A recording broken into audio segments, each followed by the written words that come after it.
The OnlyFans hacker? Sure, we can. I just found the perfect econ manager on Fiverr. What was the other one? company's It was like website students who ran climbed a in search 21 by million 2000. drug ring, I think. Let's look at that. Look at that one before you start. In 2015, two students named Mikey Schmidt and Stream Rob your stream Laser page so were there's running no one of delay. the biggest college drug rings in the world, spanning across 7 major schools and moving Then, at least can you share your $21 screen on million this worth of school? product. The empire put that it in. these two had created gave them the life they always wanted. They owned expensive supercars, partied nonstop, and were rolling in more cash than they could ever dream of. You're just doing a that little audio dream check. turned into their worst nightmare when a fellow student was murdered, all thanks to the drug ring they started. So how did these two create such a massive operation? And more importantly, how did it get someone killed?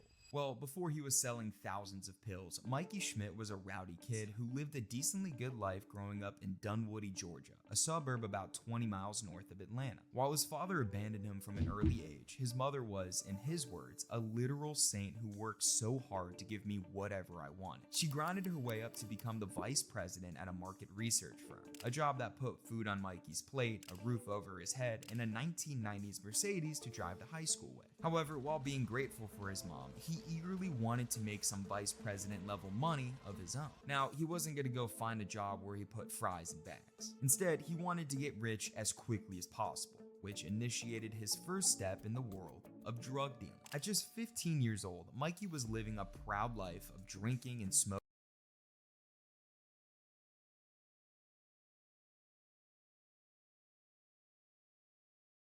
before class, dating the cutest girl at school, and making at least $10,000 selling weed to his boys. Shit, the only downside to his life was that he was 5 feet 0 inches tall, earning him the nickname Little Mikey. Also, from his boys. Thankfully, he did hit a growth spurt his senior year, where he shot up 7 inches to 5'7" before graduating and enrolling in the College of Charleston. CFC is located in the city of Charleston, South Carolina, and it was That's actually crazy. That's close to me. Yeah, that's really nuts.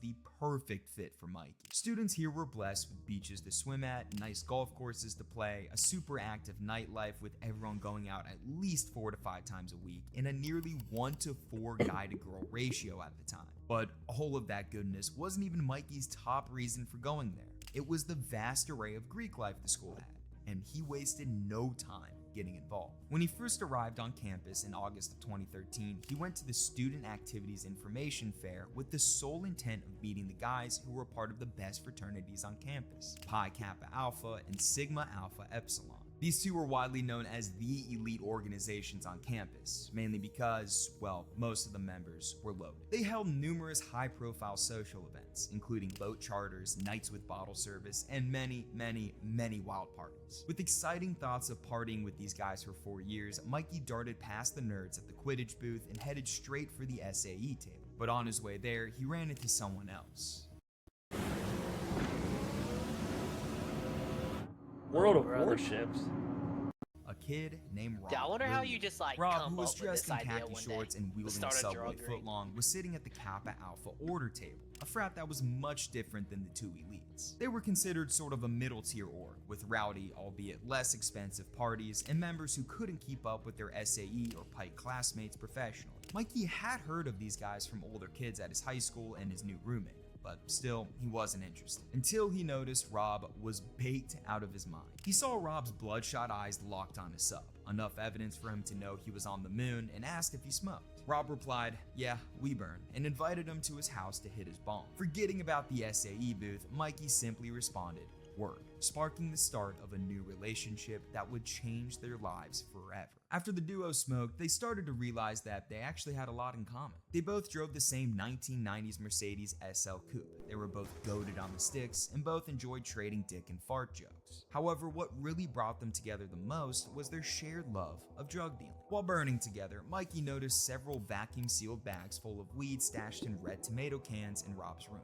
And when he asked about them, he found out that Rob was selling several pounds of weed just like he had been doing since he was 15. The camaraderie made in that room instantly sparked a super strong friendship, and Rob wasted no time introducing his new friend to the rest of the KA brothers. While the other brothers initially saw Mikey as a tryhard who was a little full of it, Rob's unwavering support for him secured Mikey a bid to pledge. But getting through pledgeship here was no easy task. First, pledges were assigned mandatory tasks to do all throughout the fall semester. Stuff like cooking, cleaning, running errands, and DDing on weekends. It didn't matter if you had class, you had to do these things. But this basic nanny shit wasn't even close to the worst of it. Mikey and his pledge class had to endure lineups, surprise meetings where the actives essentially just harassed the shit out of them. At these lineups, they made them drink pledge juice, a nasty ass drink consisting of cat food, dip spit, and other stuff.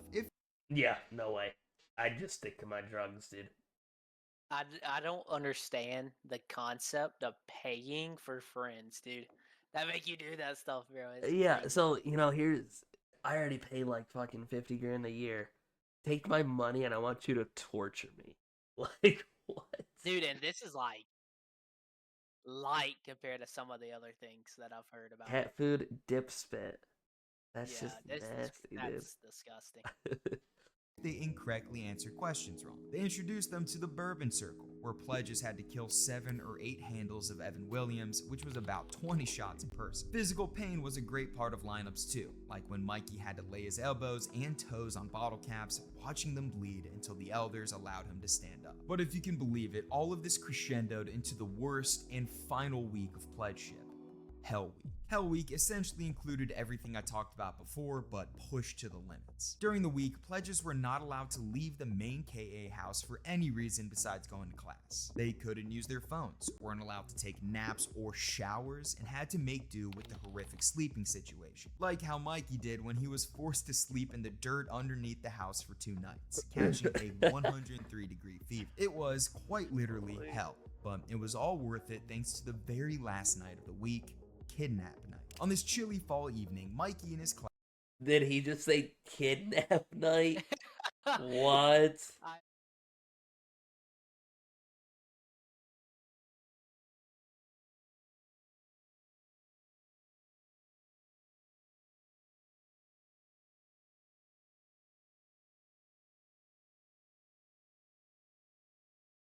where they bound his legs and hands tight. Mikey, who was the getaway driver, sped off with the active in his trunk, screaming for help. But the fun didn't last long. While trying to get away, Mikey was pulled over after swerving around a pedestrian and failing to signal. And when the cop heard a human squealing like a pig in his trunk, it's obvious to say he was punished. Mikey got hit with reckless driving and driving without a license, which seems light considering he literally kidnapped someone. But the charges were the least of his worries. You see, while the cops had him in custody, they berated him with every question under the sun about marijuana, which seems odd considering he hadn't smoked or had any weed on him. Still, this interrogation and the fact that he now had a police record piqued Mikey's anxiety, enough to warn Rob as soon as he got out to move his red tomato cans somewhere safe in case the cops came to the house with a search warrant. And so the cans were stashed away. Mikey officially became a KA after an insane night, and the duo could finally take a deep breath and enjoy some wild parties as equals. Well, for about a semester. While living it up in the spring semester of his freshman year, Mikey's focus on academics dwindled to about nothing. He was mainly locked in on A, partying his ass off with KA, and B, running a mini weed dealing scheme in his freshman dorm. As a result of his priorities, he frequently missed classes and never did homework, netting him an outstanding 2.4 GPA and no signs of improving. He was left with no choice but to drop out, leaving his fun lifestyle and, more importantly, his new best friend behind. He packed all of his shit and moved back to Dunwoody, where his mom and stepfather were rightfully pissed off at their son. $30,000 a year and you didn't even go to class, his stepfather yelled, and back and forth fights left Mikey forced to enroll in online classes at Georgia State's Perimeter Community College. Of course, a random community college didn't bring the fun or boozing that Mikey had a taste of at CFC, but that didn't mean he was gonna give up the drugs. Not doing drugs exactly, but selling them. Honestly, one thing that's been a big part of my life that's really helped me gain more clarity is therapy. I've never felt more. You see, before I Mikey have therapy when you can have kidnapped. Can they use a different picture? Is this the only picture they have of this kid? That has to be his mugshot, dude. 100%, but like every time they've brought him up, It's just him going back. Oh yeah, we're gonna introduce our main character. Then I just, dude, Mikey left like pull school, up an he made an Instagram or agreement with something. his BFF Rob to start selling together. Rob at this point was getting big mail orders of bud from a woman in California and was making pretty decent margins on his investments. But with Mikey's newfound free time, Rob could sell him some of his weed and let Mikey make some extra cash too. This was perfect timing, especially for Mikey, who had just started a valet job at the Tongue and Groove nightclub, a gig where he met a lot of rich people who were interested in his product. This marks the very first instance of Mikey and Rob's operation, but it would only get much bigger thanks to the rapid rising popularity of a new drug in town. And that drug was Xanax. The white bars had been floating around the campus of CFC since 2012, mainly used as a hangover cure by frat bros after hitting the town for 5 days straight. However, as the years passed, they became the primary choice in the drug economy, not only for how great people felt when taking them, Do what? Using Xanax for a hangover is actually insane. Yeah, I'm not feeling good, dude. Give me another fucking handle. but because they were easy to sell from a dealer's perspective. They were odorless, lightweight, and only a Schedule 4 drug, meaning being caught with large quantities of them resulted in less severe sentencing. While Rob was mainly a weed guy, he couldn't help but notice the skyrocketing demand for Xanax and quickly made them a priority in his scheme with Mikey. The issue was, he didn't have a Xanax guy to buy from, which is where Zachary Kligman came in clutch. Zachary was a 24-year-old based in Charleston who consisted mostly of knees and elbows, described as being a sweet, soft guy who really didn't come off as a big-time drug dealer. But contrary to his appearance, Zachary was a part of the biggest source of counterfeit manufactured Xanax pills in Charleston, also known as GG249 bars. He and his team pressed 500,000 pills a month, netting the operation roughly $300,000 in profit by selling Xanax in bulk to guys like Rob. Rob would That's go to actually Zach and buy insane. around 10,000 pills at a time for about 70 cents each and be able to offload all of them in a week, making around a 300% profit on his investment. And one of the main guys Rob offloaded to was Mikey, who would take these pills and sell them not only to his connections at his valet job. So it's going. This guy that just came into the picture, he was making them. Supplier. Yep, Mr. Mugshot himself. He was buying them and then selling them for a 300% profit margin to his buddy that he was originally dealing. Yep. Making good money, 300%. Dude, that's insane money. That's pretty good markup. But also at That's movie other theater big markup. colleges like UGA and Ole Miss. People were eating these pills up, quite literally. The demand for Xanax was stronger than anything Mikey had ever sold. And boy, did it make him stinky rich. Mikey went from a relatively broke ex-college kid to someone who owned an Infiniti G35, a drop-top BMW, and paying about $35,000 in rent a year for a luxury apartment in downtown Atlanta. Also, at his new apartment, he would rest from a day of hanging out with celebrities like Waka Flocka Flame, who he met through a new job he started working as the right-hand man for a big Atlanta promoter. His weed and backwood rolling skills were too good for Waka and his boys not to hang out with him, which only gave Mikey more great connections. Gotta hand it to him, quite the turnaround for the kid. The new trio of Rob, Zach, and Mikey was operating like a well-oiled machine, each making hundreds of thousands of dollars per month in their early 20s. So with a now legitimate business in the works, it only made sense for Mikey to make his grand return to CFC to continue scaling the drug ring while being closer to Rob and Zach. And boy, did it get bigger. But before we get into how big their operation got, I want to share with you a product that has changed the way I work forever. I'm talking about the Plod Note, and boy, let me tell you, Mikey wasn't actually back in CFC. I mean, it's pretty clear he wasn't academically smart whatsoever. So instead of begging the dean to let him back in, he enrolled in online classes once again at another new college called Trident Technical and rented out another high-end apartment in Charleston at 930 Noma, meaning he was paying 2 luxury leases at around $70,000 a year for no reason. Like I said, insane, bro. not academically smart. But Man, the how high old is he? price- Like 20, 21? Yeah, had to have been because he was talking about like first, second year of college. So I'm confused. He had to move back to like because the operation was growing super big. Why didn't he get rid of that first lease? Just because he didn't have He to? wanted to go back. Casey wanted to go back. I mean, I guess. Maybe he I mean, he visited was back selling. there It said he sometime. was selling a lot in Georgia. Yeah. So to be fair, yeah, 60K a year, lot of money. But he's probably making that more, definitely more than that in a month. Tag was That's worth it insane. to him. He was back being involved in KA, hazing pledges and partying his ass off like the good old days. The only difference this time around was that he had way more money to have fun with, but he was hungry for more. Trying to figure out ways to make even more money with Rob and Zach, Mikey had a genius revelation. Start selling cocaine. You see, there weren't many, if any, Wow, small that's a Hey, jump up.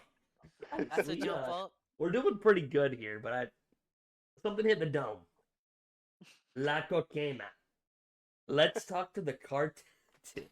This is con crazy. The most cocaine popular dealers on party Charleston's drug. campus, mainly because the trade was largely controlled by organized crime. Imagine being able to build an app with your name on it, just by thinking about it. Meet Base 40. But that didn't deter Mikey one bit. Instead, he sought out these people to make connections with them so he could bring some pure Colombian nose candy to the masses. Now don't fret, Mikey wasn't dumb enough to go cold calling these guys. He already had a connection thanks to his rapper friends in Atlanta. From them, he met a guy by the name of Uncle. Uncle was a middle-aged white man who spoke fluent Spanish and had a great relationship with the cartel, so much so that they gave Unc the best wholesale prices possible for their product. And when Unc heard that his boy Mikey wanted in on the cocaine business, he was more than happy to cut him in on these Costco-level deals. And so, in no time, Mikey was driving bricks of pure Peruvian booger sugar in a Toyota Prius with a baby on board sticker from Atlanta to Charleston, then selling it to Rob in bulk so he could sell it for profit too. At this point, the trio's network was near perfect.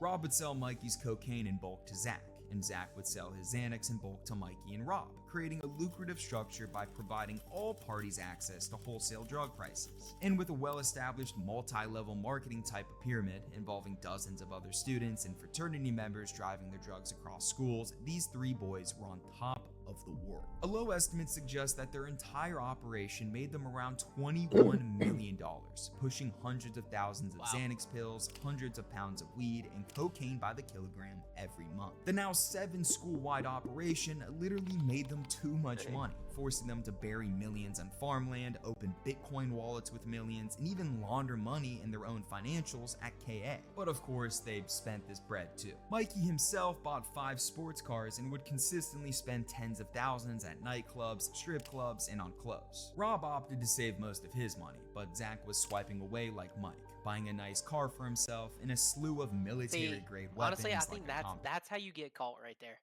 That's how you get caught when you go and you're a college kid and you're bringing home a Porsche. You know, Yeah, doesn't make sense. You know. dude, I don't know what. Yeah, so I watched Joe. He did the breakdown of the Malone stuff, the crypto scam, and he was basically saying, "Yo, if you just like bought pure gold with that, buried it, went to prison saying that like you did it, you're in jail for however long, 5, 10 years, right? You get out, Yep. and then you have all that gold just to go back to. I really like Yeah, that idea, that's insane. but no, coming back to the Porsche, like everybody's gonna wonder how you did it. Guess you can just say you sell courses. Pistol, an assault rifle, an attack It's that what is it, booger sugar? Yeah. grenade launcher to attach to his rifle.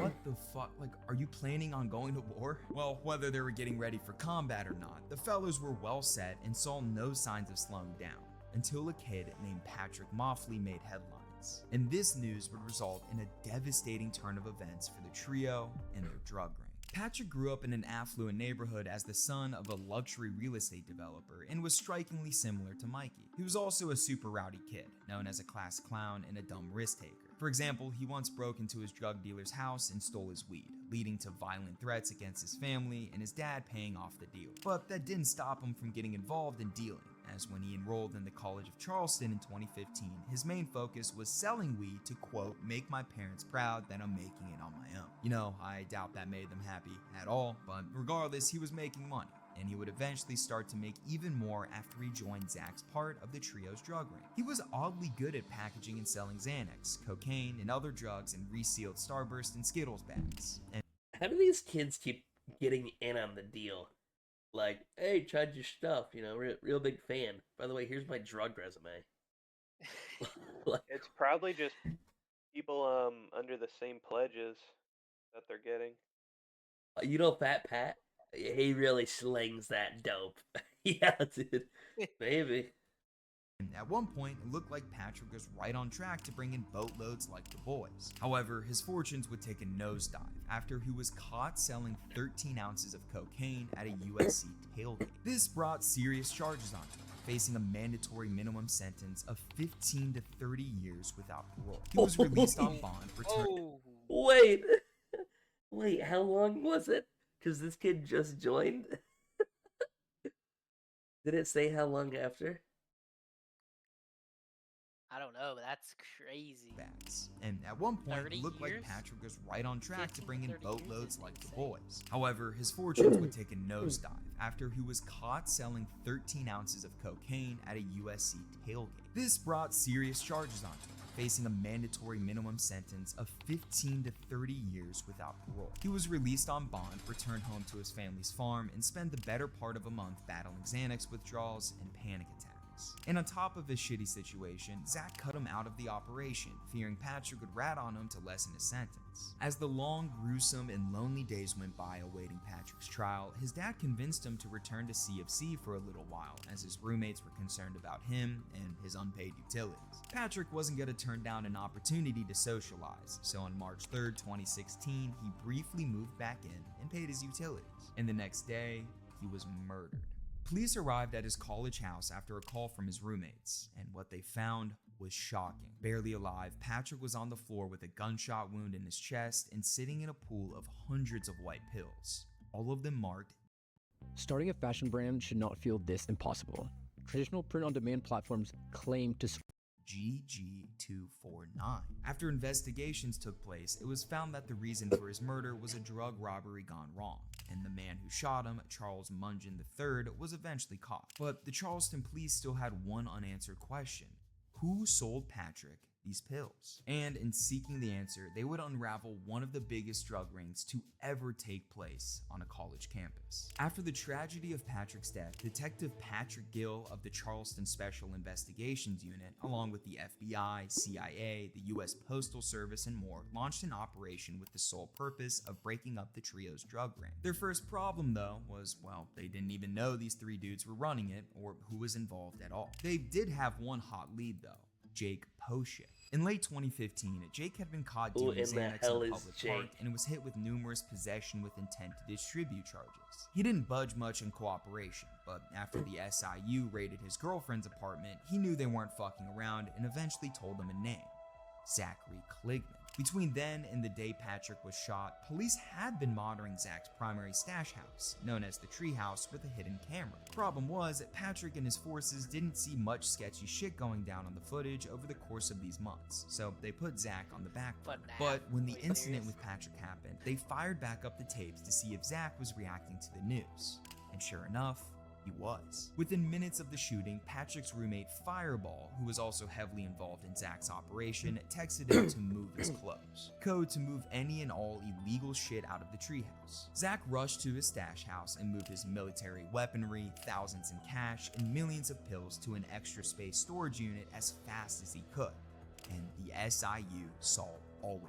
The surveillance footage gave them all they needed to track down the unit, which when they seized it contained $25,000, laptops, ledgers, his firearms, and nearly 7,000 grams of Xanax pills. Zachary was the first one to go down, but he was not going to go down without a fight. Facing several severe charges and decades in prison. If you know that they're watching your house, why would you try to go and hide it when you know they're watching you? I don't know. Like, what do you do Or- there?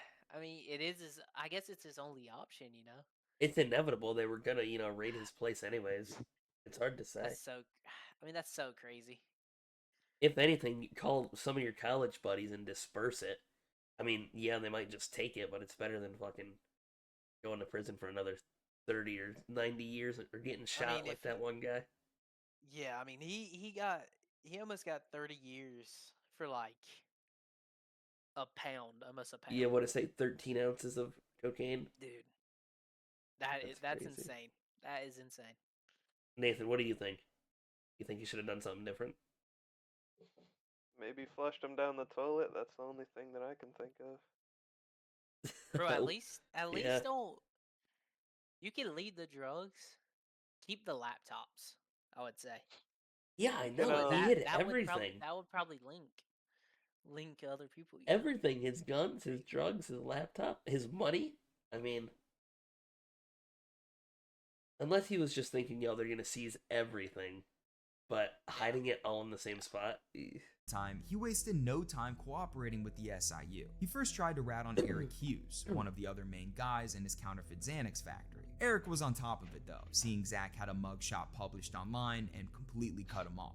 So Zach turned to the next best person to take down, Rob. He told Patrick that Rob was not only one of his All it takes primary is one Xanax person, customers, dude. Now but also everybody's his coming main down. Yeah, that's what's scary. They kept adding people and adding people. I think with the 3, it was perfect. You think the 3 or the 2? I mean, I think no matter what, it eventually comes down, bro. You know, 2 people can keep a secret if one of them's dead. True, yeah. And even if it's just one, dude, greed gets the best of them. It's either Yeah. greed or just going insane. You know, I don't want to say it, but if I have a chance to like take 15, 20 years off of my prison sentence, if I just rat on someone, I'm definitely doing it. Yeah, dude, that like I'm that. definitely doing it. Yeah, money's different, but your own time you can't get back. You can get money back, Yeah. but source That's of crazy. cocaine. The SIU gladly took this info and set up a controlled buy between Zach and Rob, where Rob would sell Xanax a pound of Colombian. Zach, with a new codename Mr. Sorry, arranged to meet Rob on April 22nd, 2016 near CFC's campus to buy the powder. But little did Rob know, Zach would pull up in a completely bugged Cadillac rigged head to toe in hidden cameras and microphones. Rob handed over the cocaine in a popcorn bag and didn't suspect a thing, until immediately after the exchange went down and he was seized by the police. You love building high-performing websites, but you don't love having to chase clients down for... Rob was now in the exact same predicament as Zach. He faced serious charges and serious prison time, and just like Zach, he was eager to do anything he could to get out of it, even if it meant turning on his best friend. His friend who he instantly bonded with the day they met. His friend that partied with them to their heart's desire. His friend who was like a brother to him. Rob threw his entire friendship with Mikey in the trash and snitched on him to no end. Rob, assuming the codename Hunter Thompson, provided Patrick and the SIU with a year's worth of text messages between himself and Mikey detailing drug movements, money laundering, and their operation philosophy. In addition, he set up planned and recorded phone calls, continuing to collect even more info to build a serious case against his ex-BFF. Meanwhile, Mikey was tweaking like he had never tweaked before. It wasn't because he suspected Rob was trying to snitch on him, but because he found Zach's mugshot online. Even though Zach still owed Mikey around $14,000, he was more anxious over the fact he was in custody, fearing he had been released and would snitch on him any day now. Rob tried to calm him down, offering to be his pledge and sell Mikey's cocaine until the money was paid off. Rob successfully convinced a paranoid Mikey to meet up with him on his graduation weekend in May of 2016, selecting the Vendu Hotel rooftop as the place to exchange a batch of Mikey's product. That day, Mikey's anxiety peaked, and he called Rob, begging him, "Dude, I love you like a brother. I'll do anything you need, but don't set me up." Rob reassured him, "I owe you money, not he." Rob then met Mikey on the rooftop while wearing a wire. 2 Lied days straight after to his the face, exchange, man. Mikey was Crazy, pulled over dude. while driving to his parents' home for Mother's Day and promptly arrested by none other than Detective Patrick Gill. During interrogations, Gill revealed the existence of the cooperating informant, Hunter Thompson, and presented documentation listing Mikey's name alongside the informant's many times. This material, as we know, included dozens of phone calls, texts, and the crucial wire recording from the Vendu rooftop. And right in that moment, Mikey realized that Rob was Hunter and snitched on him. And his subsequent consequences from him snitching were not light by any means. After the SIU's months-long investigation had settled, a total of 8 kids were charged, including all 3 of our main trio. It was now time for sentencing, And unfortunately for Mikey, he was suspect number 1. Because Rob and Zachary had been so cooperative, they generally avoided a lot of the heat from the prosecution. But Mikey, not agreeing to cooperate and having loads of Rob's evidence against him, was about to get slammed by the book. Even though Mikey hired 4 different attorneys for his multiple charges, including one who was known for getting rappers out of trouble, he received a 10-year sentence without parole after he pled guilty. This did seem like a small win though, as he was facing a minimum 25-year sentence just like his peers. But Rob ended up getting less than 24 months, and Zach only received 2 years of probation because he had served time before in a separate Bro, case. that is Mikey insane. Wait, yeah, we gotta look back at that. 2 years of pro. I wonder if he got to keep his Rob money. ended up getting less Surely than no, 24 right? months, and No, no Zach only way. received 2 I mean, years of probation. some of it. They've So You never they tell have where a all of bunch it's at. stashed and stuff. yeah. So the main kingpin, he went in jail for 10 years. Right? Yeah, sentenced to 10. Rob was his right hand that snitched on him. He got 2 years. Less than 2 years. He spent less than 2 years there. And then Zach just got probation. You know, it's crazy that he got 10 he got 10 years or 6 years, whatever. Not because he didn't cooperate, because he was just the last person. He was the last person to get caught. Seeing how the other 2 acted, dude. Bro, Yeah, he because probably if would have Mikey would have instantly, dude. yeah, if Mikey would have set up Rob, then Rob probably would have gotten all the heat. Insane, I'd have to dude, assume. insane.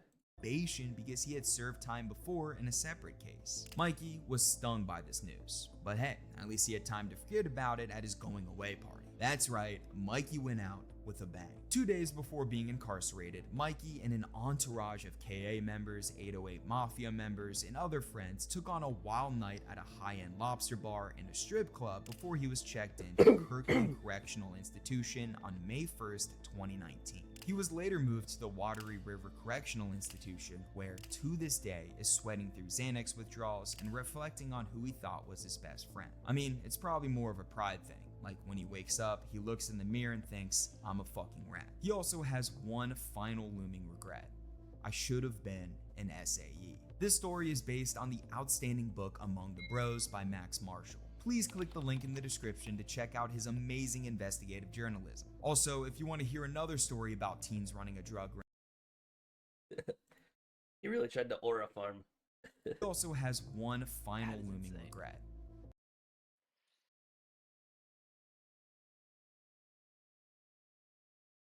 Yeah, it's hard to trust one person, let alone 15 Did it ever different say people. what year this was? What year it was? Maybe right at the start. In I 2015, remember like two 2015. Dang, so he's probably out now. Yeah? Oh yeah. Well, isn't Mikey Schmidt?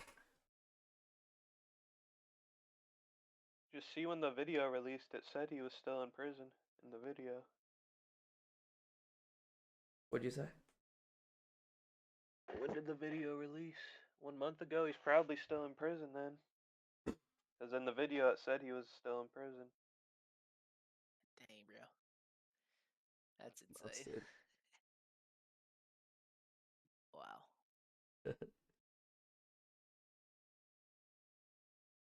Mikey I Schmidt mean, is a if you're hilarious. making like, you know, 1 to 2 Look at this. mil, probably isn't bad.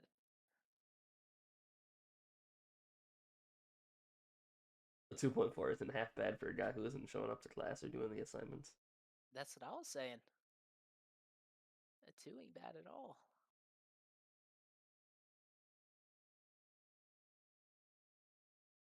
Rob's dad is an orthopedic surgeon back in my hometown in Hickory. And like I'm seeing these people call out Rob for snitching, but I mean, bro, he only got, what was it, like 2 years or something in jail?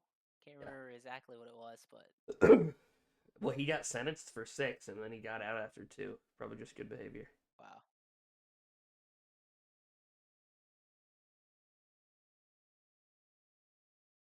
Yeah, that's crazy, dude.